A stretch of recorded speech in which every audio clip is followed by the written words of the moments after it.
এই মুহূর্তে যারা এই ভিডিওটি দেখছেন তাদের সবাইকে নমস্কার জানাই।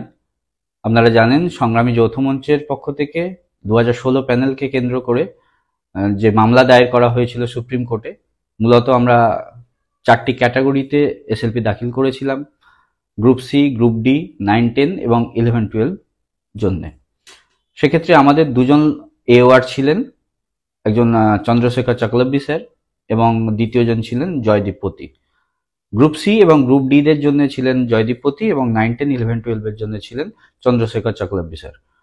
এবং আমাদের সিনিয়র লয়ার ছিলেন শৈলেশ মাডিয়াল স্যার এবং মুকুল রোহতগি বাবু। আপনারা দেখেছেন বিগত কয়েকদিন আগে যে সংবাদপত্রের বিজ্ঞপ্তি জারি হয়েছিল, সেই বিজ্ঞপ্তিতে আমাদের গ্রুপ সি, গ্রুপ ডি দের জন্য রেসপন্ডেন্ট হিসাবে জয়দীপপতির নাম দেওয়া হয়েছে এবং 9, 10, 11, 12 এর জন্য ধর্মপ্রসাদ ল অ্যাসোসিয়েটের কথা বলা হয়েছে। ধর্মপ্রসাদ ল অ্যাসোসিয়েট অ্যাকচুয়ালি আমাদের চক্রবর্তী স্যারদের ল ফার্ম। তো আমরা যে বার্তা দিতে আপনাদের কাছে এসেছি, বিষয়টি হচ্ছে আপনারা সহযোগিতার হাত বাড়িয়েছেন, বলেছেন, গ্রুপে আলোচনা করেছেন।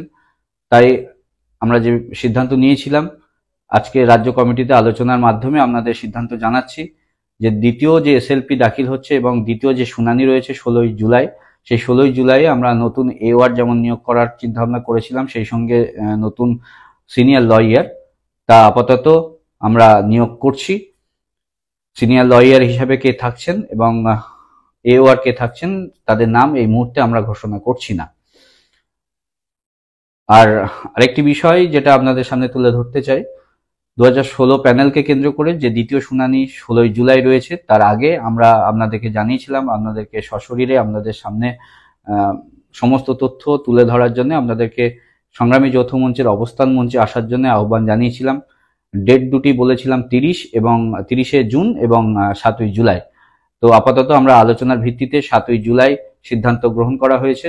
আপনাদেরকে আবেদন করব 7ই জুলাই সংগ্রামী যৌথ মঞ্চের অবস্থান মঞ্চে আপনারা আসুন এবং এই 2016 প্যানেলের যে বিষয় রয়েছে, যে আলাপ আলোচনা রয়েছে আপনাদের সাথে, ফিজিক্যালি আপনারা মিট করুন এবং সেদিন আমরা সমস্ত তথ্য আপনাদের সামনে তুলে ধরব। এছাড়া আরো একটি বিষয় আপনাদের সামনে আলোচনা করতে চাই, সবাই সংঘবদ্ধ থাকুন। যেহেতু আপনারা সংগ্রামী যৌথ মঞ্চের উপর ভরসা রেখেছেন, আমরাও আপনাদের ভরসার উপরে আস্থা রাখি এবং সংগ্রামী যৌথ মঞ্চ লড়াইটাকে জিতে আপনাদের মুখে হাসি ফোটাতে সমর্থ হবে এই আশা রাখি। অ্যাকচুয়ালি শেষ হাসিটা আপনারাই হাসবেন। আপনারা সঙ্গে থাকুন, সংগ্রামী যৌথ মঞ্চ আপনাদের পাশে থাকবে যে কোনো পরিস্থিতিতে। তাই যারা দুর্নীতি করে অন্যায়ের বিরুদ্ধে গিয়ে, ন্যায়ের বিরুদ্ধে গিয়ে যারা চাকরি নিয়েছেন, তাদের জন্য আমাদের লড়াই নয়।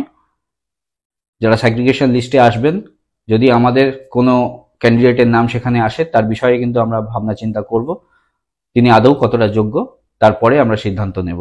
আপাতত আপনারা 7ই জুলাই সংগ্রামী যৌথ মঞ্চের অবস্থান মঞ্চে আসুন। নমস্কার।